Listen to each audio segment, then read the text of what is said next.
everyone, so welcome to a session on recall. This is for our recall training week that we're doing on our Facebook group. So all I'm going to be doing this morning, it's quite hot today, so I'm not going to be doing a huge amount with Ruby Roo. She's also been on a walk already. So, but when we start recall training, whether we're starting from scratch with a puppy or if you're restarting your recall training with an older dog, what we want to start with first is really get them to understand what our recall cue means, and almost what we call conditioning the recall cue. So I'm using a whistle with Ruby Roo. You could do this with your verbal cue as well. It doesn't have to be a whistle, but I want the whistle to mean something to her. And I talked about in my live on yesterday, we talked about adding value to, or that history of reinforcement and value of coming to the whistle or responding to the whistle. That's what I'm going to work on this morning, just at home in the garden. So I'm going to use the whistle. I've got some high value treats. So I've got some like beef jerky. She's never had this before. So I wanted to use something, she's already quite interested in it, as you can see. I want to use something that's a little bit different for her as well. I want it to mean something and to be like to blow her mind a little bit. All right, so we could use the toy for this, and I will do a bit with the toy as well, maybe later. But I'm just going to use food today. So all I'm going to do is I'm going to just blow my whistle. So I'm going to use 3 peeps. This is a gun dog whistle. It's an Acme 210.5, I think. I have used this a bit with her, but not as much as I need to really. So with this kind of exercise, you need to do a lot of this. You need to be doing this every day for a couple of weeks really, at home, in the house, maybe in a quiet area out. But to be honest, until they're really responding to that whistle, I would just stick to at home.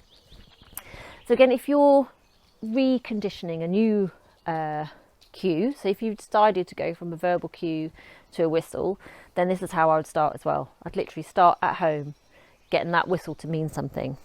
Thank you for all the slobber on my legs. That's very nice, Ruby Roo. So all I'm going to do is start with, I'm not actually going to even go very far. And as I say, it's a hot day today. So I'm just going to blow the whistle. And as I blow the whistle, I'm just going to feed her. That's what I'm going to do to start with. Okay?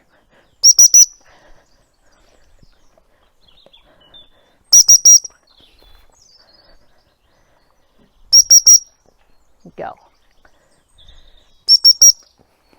Cool. Good girl. So that's exercise number 1. Oh, and Murphy's come as well, so I'm going to chuck him a treat. That's exercise number 1. So you could just do that exercise 3 times a day for a week. Right, so you're pairing the whistle with something really good. So a novel food item is what I'm using for her, because she's not had this before. So that would be kind of where I start. Then, and I've done quite a lot of this with her already, so I'm going to move on to the next one. So where I would go from there is now you want to start getting a bit of distance away from you and responding to that whistle and coming. So what I'm going to do now, thank you, is I'm just going to try and, I've got a selection of treats in here. I'm going to throw a treat away, but I'm going to use a treat that's not as good. Because when she comes back, I want her to get the really good stuff. And I'm actually going to, rather than just do the 1 treat like I was doing before, I'm going to feed her probably 3 or 4 treats for that coming back. So I'm going to send her away with a boring treat. It's actually some of her normal food. And then I'm going to whistle her to come back. So I'm going to show it to her. I'm going to throw it away. Go find it. The reason for doing this is just to get her away. I'm going to wait for her to finish. You can't see her now. So as she comes back, I'm going to feed her 3 treats, 4 treats actually, of the good stuff. Right, I'm just going to do that again because you couldn't really see. Let's find a boring treat. Should we find a boring treat? Right, so throw it this way. Ready? Go find it. Oh, you lazy lump. So she knows the one I've thrown out, there she goes, is not such a good one.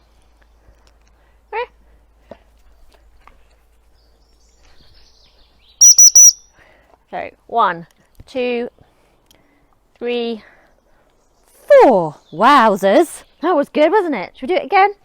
So the boring treat goes just to get her away. Go find it, lazy.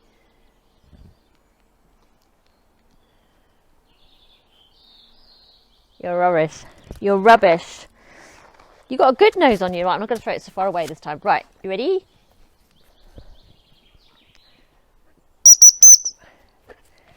Again. 1, 2, 3, 4. Good girl. So we're building up value in that whistle. All right. So the going away to get a treat is she's just getting one, and the whole point of that is just to get her away from me, so that I can call her back. And it doesn't have to be very far at first. Do it again.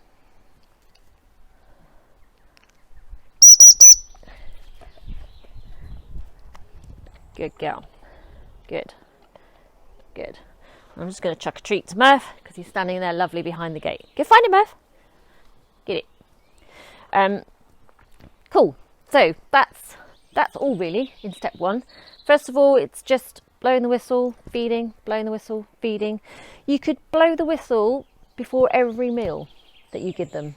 Now, I was starting to do that, and then I kind of kept forgetting, but I'm going to go back to that. So every time you feed them twice a day. Blow your whistle, then put the food down. Because all you're doing is you're shaping their brain, basically, that this whistle means something. Right? It's conditioning. We've heard of conditioning and Pavlov's dogs and stuff, and ringing that bell, and then they're salivating. This is what we're doing with the whistle. We're pairing it with food, so that when that whistle goes, it's an immediate response, an emotional response in that brain. And that's all we're doing with this exercise at the moment. It's conditioning. So give that a go this week. I'm going to post some other videos as we progress different recall exercises. But I would, if you're really serious about this recall and you want to get it right, which I am with her, then I would stick to this exercise for at least a week, if not a couple of weeks, before you move on. And then you can make it more difficult. Don't use the whistle or your new cue when you're out on your walks, right? Because you'll poison it. It's not ready yet. Only use it in training at home. Use your old cue or use a long line or whatever. Just use their name. Don't use the new cue out on your walks yet, until that's really conditioned and you blow that whistle and your dog comes straight away at home. Okay, so there you go, something to work on over the next few days. Just be careful of the heat because it is quite warm, isn't it? Good girlie. Right, we'll see you soon.